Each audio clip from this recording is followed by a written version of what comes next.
Cafeaua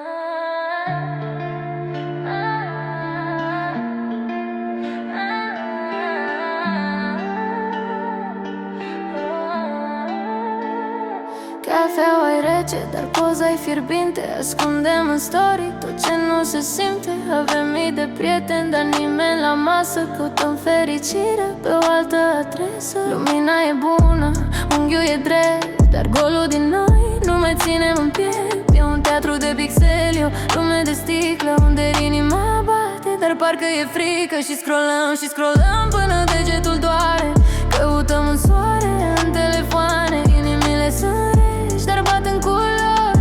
Ne pierdem în rețele până în zori. Ești gata să ieși din visul ăsta de vineri. Să fim din nou oameni, să fim din nou tineri. Dă-mi un like pentru viață, nu pentru poză. Lumea e gri, dar o vrem toată roză. Scoate filtrele de pe suflet, lasă-mă să te văd.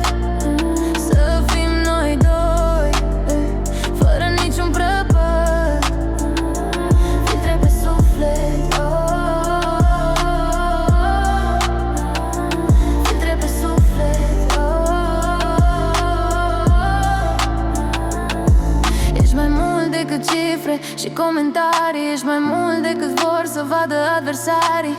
Viața nu stă într-un fi de postări, ci în aerul rece și în mii de mirări. Închide ecranul, privește-mă în ochi. Hai să trăim fără niciun de ochi. Fără retuși, fără măști, fără fard. Vreau să te văd exact cum ești, gard în gard. Am mii de poze în cloud, dar n-am nicio amintire. Am uitat cum se simte o simplă privire. Alergăm după rici, ne vindem timpul pe clipuri, în timp ce viața se scurge prin degete ca nisipul. Nu lăsa un ecran să spună cine ești tu. Nu lăsa un algoritm să-ți dea verdictul. Ești o operă de artă, nu un fișier descărcat. Ești un munte de emoții, nu un cont de blocat. Swipe stânga, swipe dreapta, viața e o hartă, dar ne-am rătăcit în aplicații, ce soartă. Vrei validare de la oameni pe care nu-i cunoști. Purtăm măști de aur, dar ne purtăm ca niște proști.